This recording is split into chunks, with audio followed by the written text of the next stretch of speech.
Amigos, hoy es sábado 8 de diciembre de 2018 y tengo el gusto de estar celebrando el séptimo día de Hanukkah. Espero que algún día pueda explicarles también en qué consiste esta celebración tan importante para el pueblo judío y para los mesiánicos. Ahora vamos a tener una palabra de oración antes de empezar el tema de hoy.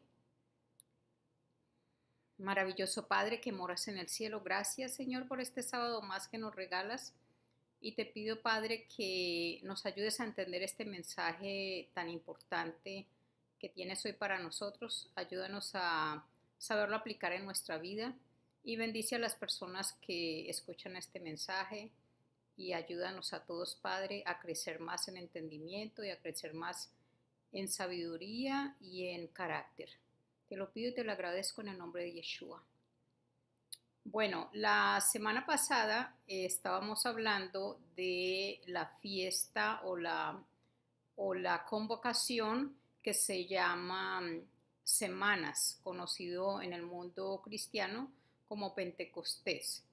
Y les decía que en esta convocación o en el momento de esta convocación que tiene que ver con la cosecha del trigo, también se cumplió la entrega de la Torá o la instrucción al pueblo de Israel. Y les decía que esta instrucción y este momento eh, en que se entregó la Torá también constituyó un pacto y tiene todos los elementos, todas las características de lo que conocemos como el pacto matrimonial que se hacía en el Medio Oriente, en el antiguo Medio Oriente, que todavía se hace en algunas comunidades árabes y de otras partes también. Hay pactos de sangre también que se hacen hoy en día y bueno, se conservan algunas de las tradiciones del pacto matrimonial, pero no todas lógicamente, más o menos hasta más o menos el año 300 todavía se conservaban entre el pueblo judío, pero ya no se conservan más. Um, yo tuve la oportunidad en el año 79, creo que en el año 79, de ser invitada a un matrimonio árabe y lo que yo pensaba que era la invitación al matrimonio que conocemos en el occidente era realmente la invitación a la segunda parte o la segunda etapa del matrimonio, que es la parte donde el novio va por la novia. Cuando yo llegué al lugar del matrimonio, me dijeron que teníamos que ir caminando y caminamos un grupo grande de personas, todos los invitados, caminamos con el novio hasta varios kilómetros, diría yo, por lo menos más de un kilómetro caminamos hasta la casa de la novia. Y allí íbamos cantando, el novio iba adelante, iban otras personas músicos y los padres, bueno, toda la familia, y llegamos y recogimos a la novia y después fuimos con la novia al lugar donde se iba a celebrar la boda.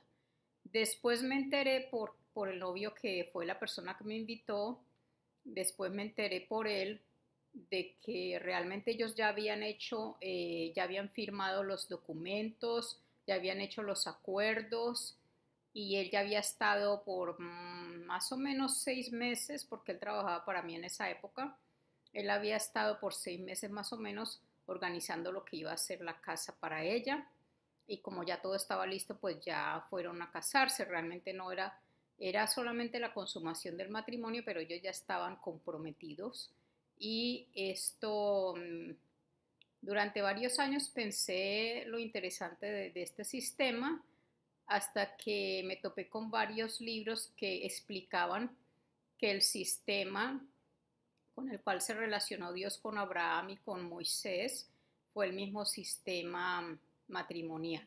Entonces eso es lo que quiero mostrarles hoy y voy a mostrarles los pasos que se siguen en este sistema de matrimonio y vamos a ver qué pasa. Aquí tenemos, vamos a ponerlo grande, aquí tenemos el pacto matrimonial, tenemos pues varias, digamos que etapas, pero antes de la primera etapa yo encontré que se hace una selección primero de la novia y una propuesta. Entonces se hace una invitación directa a la novia a ser la esposa en el futuro. Se obsequian regalos. Normalmente estos regalos consisten en adornos para la novia. Esto lo podemos ver, por ejemplo, cuando Abraham mandó a su criado a buscar esposa para su hijo Isaac. Él llevó muchos adornos para ella, muchos regalos en cuanto a joyas se refiere. Y luego están las promesas que le hace de lo que va a recibir si acepta pues esta invitación. Entre ellos pues va a cambiar el nombre porque va a adquirir el nombre de su esposo, va a tener tierra, un lugar donde habitar, unas riquezas, por lo menos pues la seguridad de que va a tener unas bendiciones y también va a tener un gobierno sobre lo que posee. Eh, Después de esta invitación, entonces viene la primera etapa que se llama en español el desposorio o el compromiso, en hebreo se llama Kiddushin. La palabra Kiddushin viene de la raíz Kadosh, que significa apartado. Es el momento donde hay un compromiso más serio y la novia se aparta. La palabra en español que se usa para traducir Kadosh es santo, pero la palabra realmente significa apartado porque la novia se aparta para el que va a ser su esposo, es decir, no mira a nadie más, se reserva para él. Y dentro de esta etapa de Kiddushin hay varios momentos. Está la mikvah, que es la purificación, que es un baño. Está el momento en que la novia da el sí, ya definitivo. Vimos también en el libro en el momento en que el criado de Abraham le dice a ella y la familia le dicen a Rebeca que si quiere aceptar y ella dice que sí. Luego tenemos la Ketubá, que es un documento escrito donde se pues escriben todos los elementos y los detalles del compromiso, las cosas que se van a cumplir. Luego viene un sacrificio de un animal y esa sangre de ese animal debe ser derramada o debe ser recibida por ambas partes. Voy a explicar eso, espero tener tiempo para explicar eso porque es demasiado para hoy. Y por último viene una celebración o un banquete. Todo esto, estos diferentes momentos de esta etapa constituyen realmente un matrimonio. Después de esto ya no debe haber una separación porque es un matrimonio. Lo único es que no se ha consumado, que todavía no están viviendo juntos pues como pareja estos dos esposos, pero de todas maneras se considera ya tanto en la cultura como para Dios se considera como un matrimonio. Y por eso, si recordamos la situación entre Joseph y Miriam, en español José y María, recordamos que cuando José supo que Miriam estaba embarazada, entonces él estaba ya en este momento del compromiso, del desposorio, él estaba ya comprometido con ella y ya habían hecho toda esta parte que les acabo de leer. Entonces él pensó en dejarla en secreto para no, digamos que llevarla a ella una acusación de que ella estaba embarazada. Pero bueno, el ángel le informó que no era así, que podía casarse con ella, que su hijo era hijo de Dios. Y ya sabemos el resto. Así que esta primera etapa, como les digo, ya es muy seria. Y la segunda etapa se llama Nisuin y es el matrimonio mismo, ya pues la vida juntos. Y en esa segunda etapa se hace básicamente la celebración de la boda, que es un banquete nupcial, y ahí fue donde yo les cuento que fui invitada a esa parte. Y luego ya viene la vida conyugal de los esposos, ya empiezan a vivir juntos y a tener sus hijos. Esto que les estoy contando se usaba, como les digo, y se usa todavía en algunas culturas, pero esto es lo que pasó realmente con Dios y el pueblo de Israel. Entonces, miramos algunos detalles aquí antes de pasar ahí. Dios se hace una invitación, vamos a ver eso de la invitación, hace regalos y hace promesas. Voy a hablarles de las promesas antes de hablar de la invitación. Um, un nombre, sabemos que le cambia el nombre a Jacob por el nombre de Israel y todo ese pueblo se va a llamar el pueblo de Israel. Allí ya hay un nombre que tiene que ver con Dios porque Él significa Dios. Israel viene de vencer o de ser príncipe, vencedor, pero siempre con Dios. Ese es el nombre que le pone a su pueblo. Luego está la tierra que le da toda la tierra de Canaán. Luego están las riquezas, que ya voy a mostrarles las riquezas que les da y les da el reino, porque van a ser reyes y quiere hacer de ellos un pueblo de reyes y sacerdotes. Entonces vamos a ver esta primera parte que es la invitación. Y en Éxodo 10:9 dice, y Moisés respondió, iremos con nuestros jóvenes y nuestros ancianos, con nuestros hijos y nuestras hijas, con nuestras ovejas y nuestras vacadas, iremos porque hemos de celebrar una fiesta solemne al Señor. En este momento Moisés, que es el enviado del novio, porque el novio tiene un enviado que se llama también el mensajero, y es el que va por la novia. Vimos el caso de Abraham cuando manda a su mensajero a que vaya por la novia para Isaac. Aquí en este caso es Moisés y Dios manda a Moisés a ir por el pueblo y él sabe que lo está enviando para que hagan la celebración de la fiesta solemne y esa fiesta pues es el compromiso matrimonial. Entonces en Éxodo 12:35 dice que los hijos de Israel hicieron según las instrucciones de Moisés, pues pidieron a los egipcios objetos de plata, objetos de oro y ropa.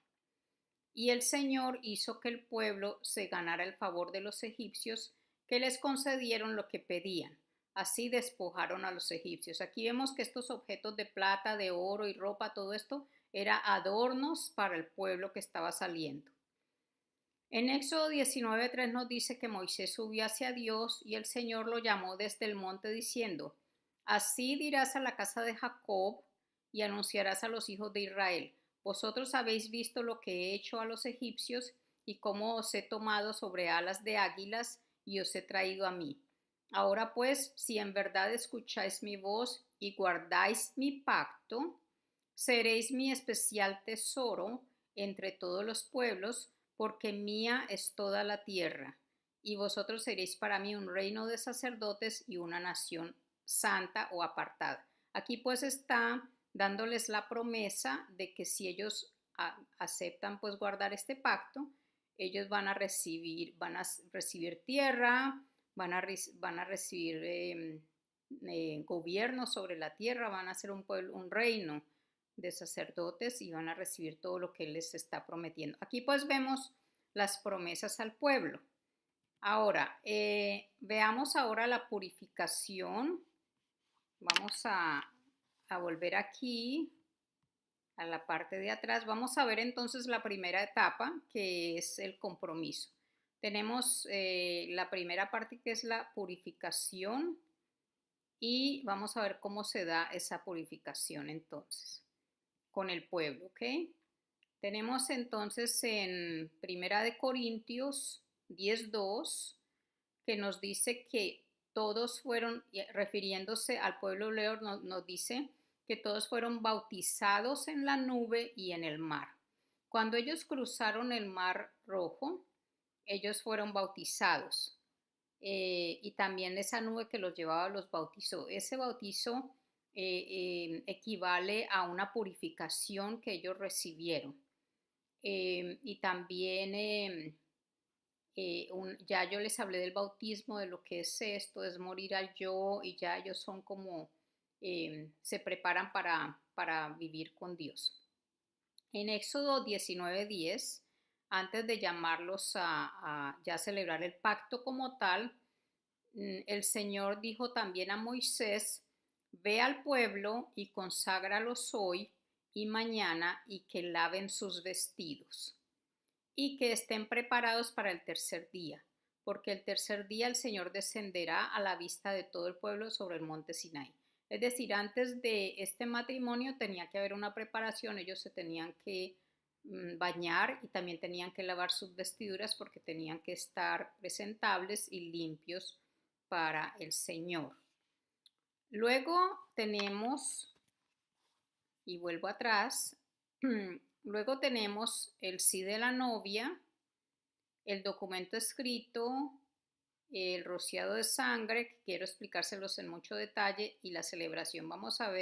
Aquí vamos a ver todos estos cuatro en lo que les voy a leer, pero vamos a ampliar un poquito la parte del sacrificio de animales y la parte del documento escrito. Estos dos lo vamos a ampliar un poquito ahora cuando yo explique porque son muy importantes.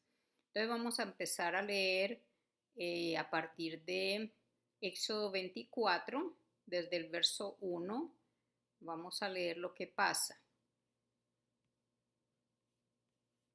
Entonces Dios dijo a Moisés: sube hacia el Señor tú y Aarón, Nadab y Abiú,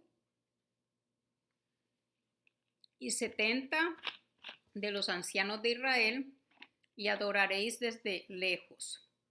Sin embargo, Moisés se acercará solo al Señor, y ellos no se acercarán, ni el pueblo subirá con él. Recuerden que Moisés es como el emisario, ¿no? Y Moisés vino, en el verso 3 dice, y Moisés vino y contó al pueblo todas las palabras del Señor y todas las ordenanzas, y todo el pueblo respondió a una voz y dijo: haremos todas las cosas que el Señor ha dicho. Esta pues es el momento en el que el pueblo da el sí, dice que sí. Y en el verso 4 dice: y Moisés escribió todas las palabras del Señor. Aquí ya tenemos la parte donde se escribe el documento. Ese documento se llamaría el libro del pacto. Ahora vamos a ver esa parte. Dice, continúo leyendo: levantándose muy de mañana, edificó un altar al pie del monte con 12 columnas por las 12 tribus de Israel. Versículo 5, y envió jóvenes de los hijos de Israel que ofrecieron holocaustos y sacrificaron novillos como ofrendas de paz al Señor. Aquí tenemos el sacrificio del animal porque se necesita esta sangre. Vamos a ver en el verso 6 que dice: Moisés tomó la mitad de la sangre y la puso en vasijas, y la otra mitad de la sangre la roció sobre el altar. Aquí tenemos pues que la sangre debe ser compartida entre los dos pactantes. Un pacto, una parte de los pactantes es el pueblo, y entonces la sangre se pone en vasijas para el pueblo, y la otra parte es para Dios, que va al altar directamente. Verso 7, luego tomó el libro del pacto. Aquí tenemos el libro. Decía en el verso 4 que Moisés había escrito todas las palabras del Señor. ¿Dónde las escribió entonces? En el verso 7 nos dice dónde las escribió. Dice que tomó el libro del pacto. Ojo, porque aquí no estamos hablando de las tablas de la ley que están escritas en piedra, sino de un libro. Y dice: y lo leyó a oídos del pueblo, y ellos dijeron: todo lo que el Señor ha dicho haremos y obedeceremos. Verso 8. Otra vez aquí hay un sí, ¿ok? Porque dice todo haremos y obedeceremos. En el verso 8 dice: entonces Moisés tomó la sangre y la roció sobre el pueblo. Esta sangre es la que estaba en las vasijas, y ahora el pueblo recibe esta sangre. Y dijo: he aquí la sangre del pacto que el Señor ha hecho con vosotros según todas estas palabras. Verso 9, y subió Moisés con Aarón, Nadab y Abiú. Recuerden que Moisés es el emisario, pero Aarón, Nadab y Abiú son los sacerdotes, es decir, son los que ofician la celebración. y 70 de los ancianos de Israel. Estos son como las cabezas, los que representan al pueblo. Verso 10. Y vieron al Dios de Israel, y debajo de sus pies había como un embaldosado de zafiro, tan claro como el mismo cielo. Mas él no extendió su mano contra los príncipes de los hijos de Israel. Estos entonces son los príncipes los que gobiernan al resto, y estos fueron los que subieron.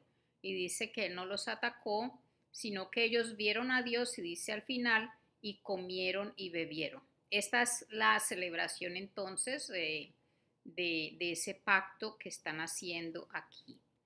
Entonces notemos que aquí tenemos todos los elementos que yo les mencioné aquí adelante, están en ese pacto. Ahora me voy a concentrar en lo que tiene que ver con la sangre, es decir, con el sacrificio de animales, el rociado de la sangre, y después voy a hablar del documento escrito. Ok, entonces en cuanto a la sangre, vamos a explicar algunos detalles aquí del hebreo mismo. Vamos a ver, no sé cómo estoy de tiempo, pero bueno, si está muy largo, ustedes pueden dividir el video en dos partes porque no quiero cortarlo. Aquí entonces tenemos que Dios hizo un pacto con el hombre. Y la expresión que se usa en hebreo para hacer un pacto es karat brit, aunque aquí dice berit, pero se pronuncia brit. Karat viene del verbo cortar y berit es pacto. Ahora, ¿por qué berit es pacto? La palabra berit es un derivado de dos letras en hebreo, que son la letra bet, que es la B en nuestro español, y la R, la resh se llama en hebreo, y suena bar en hebreo. Esta bar traduce alimento y significa o se refiere al puñado de semillas que está en la parte superior del tallo de las familias de los granos, como el trigo y la cebada, y se usaba como comida para la gente y para el ganado. La primera letra es la bet y se refiere a casa, pero también se refiere a familia, en este caso familias de granos. Y la segunda letra es la resh, que es una cabeza, entonces, porque son cabezas de semillas. Entonces, esta palabra que era alimento, que traducía alimento, al convertirse en la comida del ganado, ya esa comida se convirtió dentro del ganado en carne o en grasa, ¿cierto? Y entonces, al convertirse en carne, entonces ya ese animal se empezó a llamar con el mismo nombre del alimento. O sea que ese animal era el brit, pero solamente era el brit si el animal iba a ser sacrificado. Entonces la palabra sacrificios se volvió brit.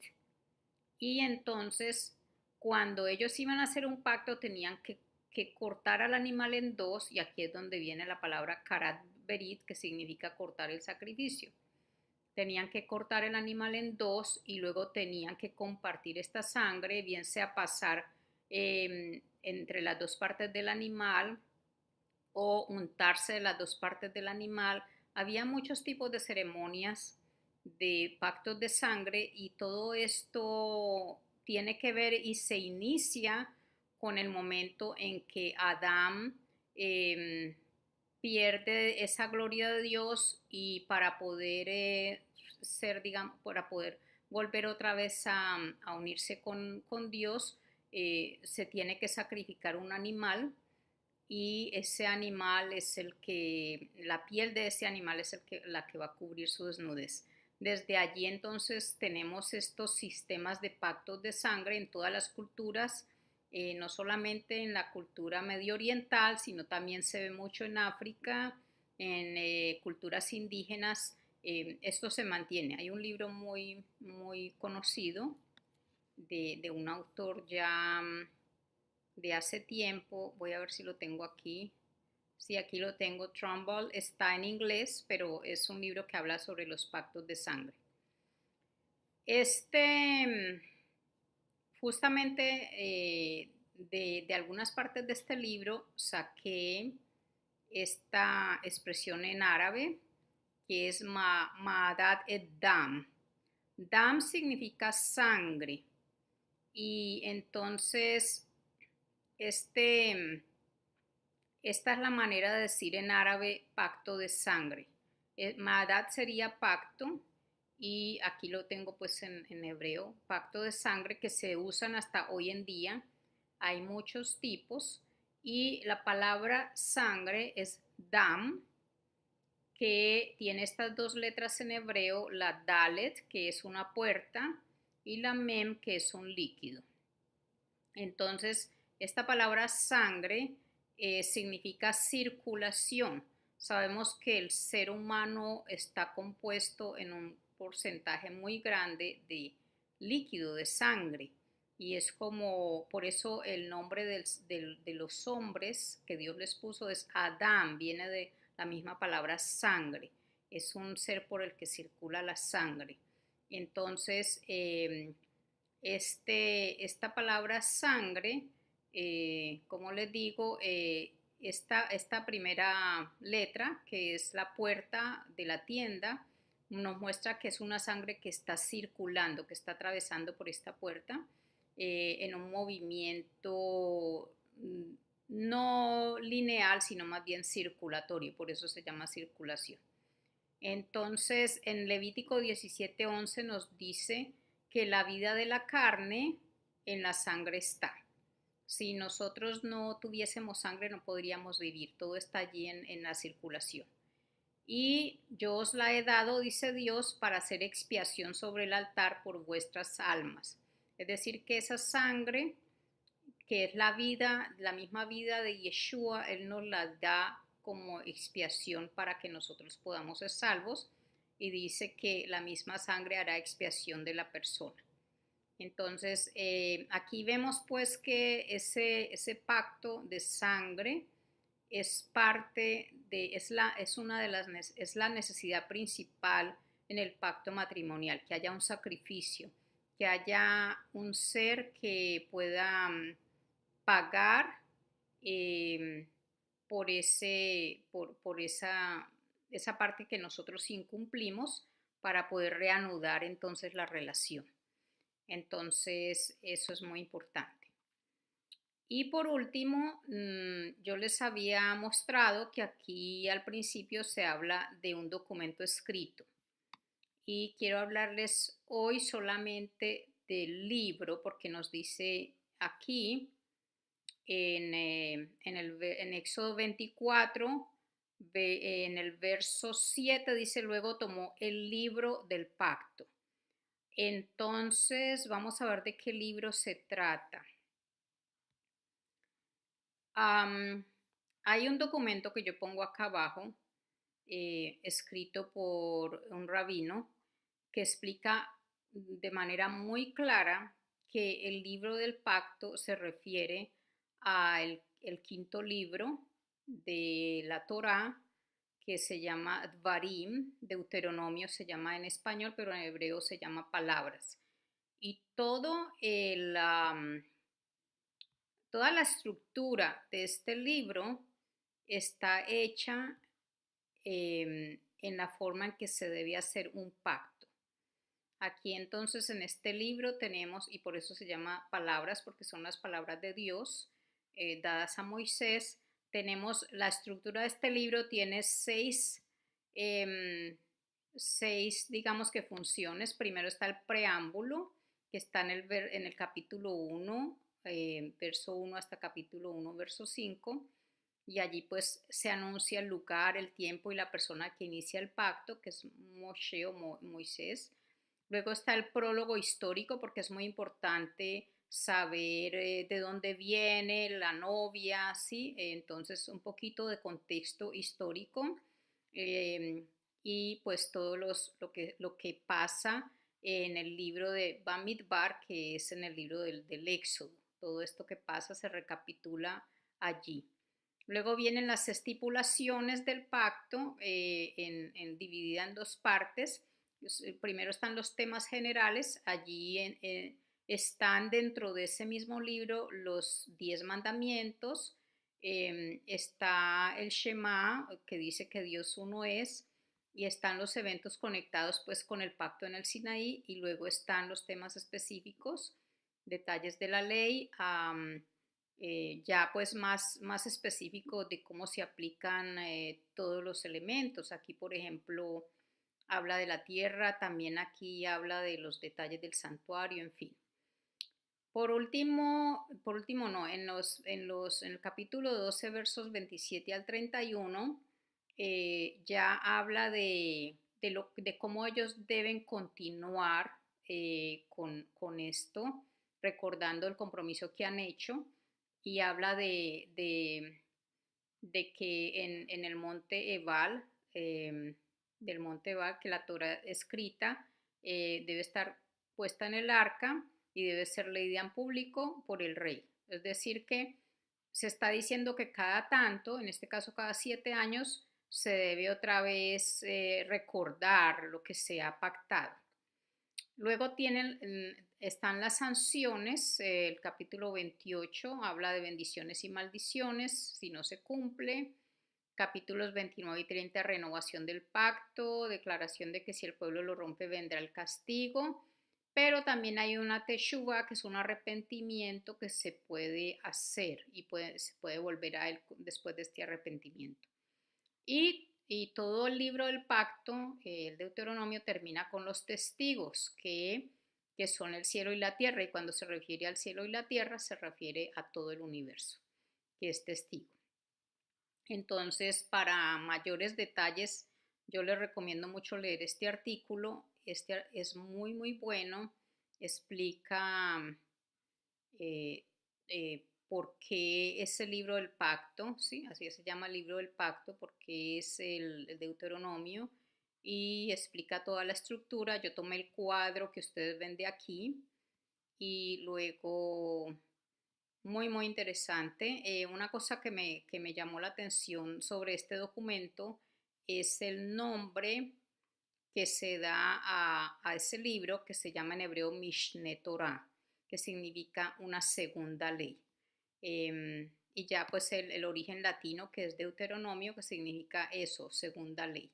Entonces vemos que el Mishne Torah es realmente el libro que se guardó y que era pues el libro del pacto que él hizo. Después Dios ya lo llama a escribir unos elementos que conocemos como las 10 palabras o los 10 mandamientos, pero tenemos que tener en cuenta que el documento del pacto mismo no es como se ha creído, algunas personas han creído que son los 10 mandamientos. No, realmente el documento del pacto o el documento grande del pacto es realmente el libro de Deuteronomio. Eh, entonces, bueno, esto es lo que tengo por hoy. Creo que es suficiente. Espero pues no haberlos cansado mucho, y nos vemos el próximo sábado. Que tengan un feliz resto de semana.